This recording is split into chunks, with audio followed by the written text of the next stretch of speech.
That the motion be agreed to. Call Mr. Speaker. Fenton. Thank you, Mr. Speaker. Labor is supporting the Health and Safety Reform Bill. It's a very important bill and much needed given New Zealand's poor health and safety record and the unnecessary deaths and injuries workers are suffering on the job. The impetus for this change started with the awful tragedy at Pike River Mine 3 years ago. The story of that disaster is far from over, as we saw on TV3 earlier this week. No one has yet been held to account for the loss of the lives of 29 men whose families have had their lives changed forever. Pike River exposed the realities and consequences of the deregulation of workers' rights, including health and safety, during the 1990s. The Health and Safety and Employment Act 1992 has been described as an object lesson in how not to implement legislation. Typical of the National Government at the time, it was light-handed regulation and left up to employers to get things right. Unions were excluded and tripartism ignored, and this coincided with a time when National's attacks on workers' rights left unions greatly weakened and workers exposed and unprotected. The Labour and Health and Safety Inspectorate was run down and to this day struggles to keep up with the demand and problems. New Zealand has a terrible health and safety record. Around 75 people die from workplace accidents every year in this country. 200,000 work-related claims every year are made to ACC from being harmed at work. And in addition, there's 500 to 800 deaths from occupational disease, such as cancers, including asbestos. And we've seen pretty scary stuff around KiwiRail in the last week. In the last year, Mr. Speaker, safety in the forestry industry has been highlighted as another disaster. 10 men lost their lives last year, and there's been one already this year. The Minister has consistently refused to launch an inquiry, so to their credit and to the credit of the CTU President Helen Kelly, the issue is now being taken seriously by the industry itself, who've set up their own independent inquiry. That doesn't mean the issue will go to sleep. In a few weeks, on the 28th of April, Workers' Memorial Day, families of forestry workers killed at work will come together to remind us all that urgent action is needed in this industry. I want to pay tribute to them and also to the work of the 7 lonely health and safety inspectors in the forestry industry who must be run off their feet after the Minister finally gave up on his voluntary code of practice and got real inspections happening in our forestries, with some shocking outcomes.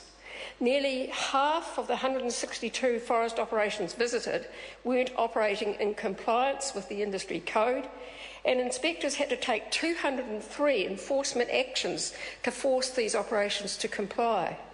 15 of them had to be shut down completely because they were so dangerous. And so while the attention has been on mines and forestry, there are other dangerous industries in New Zealand as well that will need attention: construction, road transport, farming, to name a few. Labor is committed to working with the government on this bill through Select Committee to make it as good as it can be. It must mark a turning point in New Zealand's health and safety for the sake of those families who've lost loved ones in dreadful accidents, for the thousands of workers injured, maimed or exposed to disease in our workplaces. The bill covers new ground in many ways. Firstly, there's a definition of worker in Section 14, which covers all workers. It recognises the variety of working arrangements we have now: triangular relationships, contractors, self-employed, and applies the same rights to all workers, regardless of their employment status. Then there's the concept of a person conducting a business or undertaking, or a PCBU, to ensure the health and safety of workers and others affected by the work.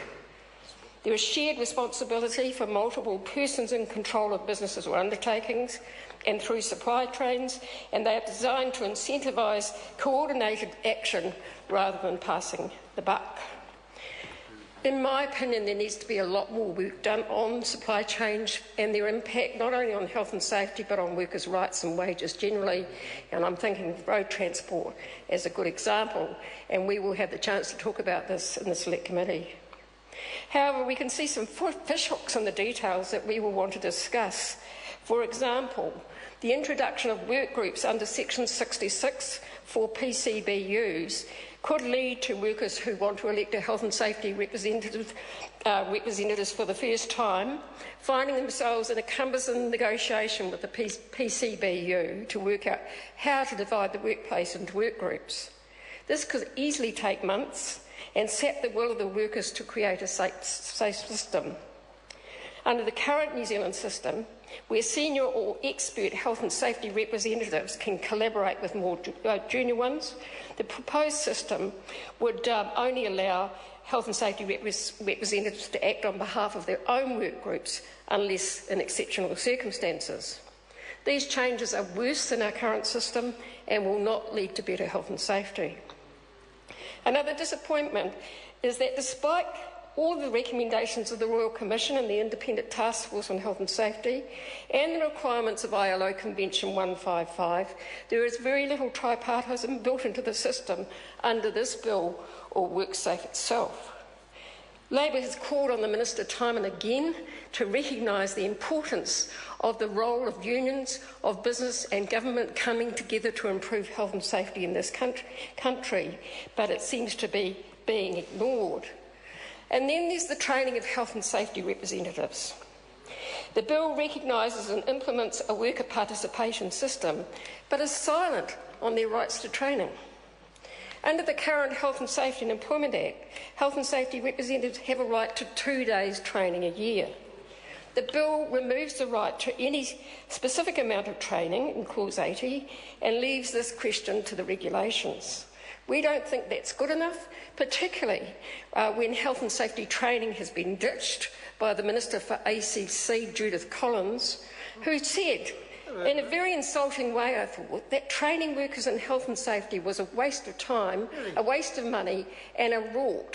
And there seems to be some conflict between Judith Collins and Simon Bridges about the important role of worker participation and the need to be trained.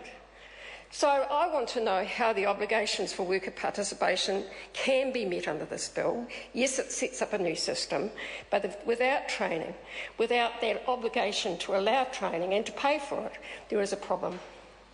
We support the right to take private prosecutions where the state fails to step in, but the proposal to retain the current system is too weak and needs to be fixed. There is no provision in the bill for corporate manslaughter, which we have repeatedly called for.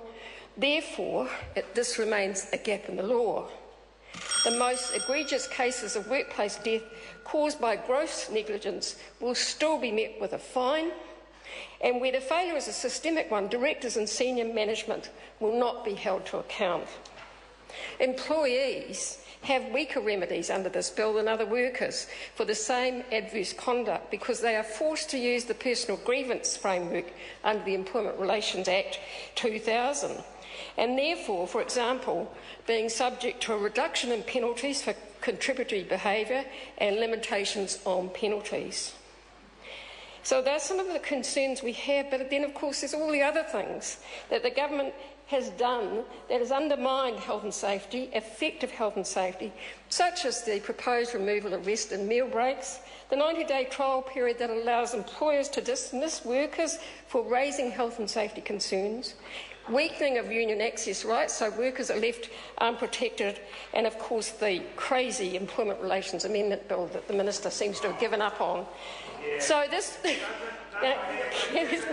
mean the Employment Relations Bill that the crazy ministers... This may indeed be the greatest reform to health and safety in 20 years. It is needed, but what is also needed, Mr Speaker, is recognition by this government that our current employment laws and their proposed changes to those will work against the good intentions of this bill. So I'm calling on the Minister, with the good work in his Health and Safety Bill, to withdraw his Employment Relations Amendment Bill to show that he finally understands that workers' rights go hand in hand with health and safety. speaking. I call Mike Sabin. Thank you, sir. I'm actually still quite confused as to whether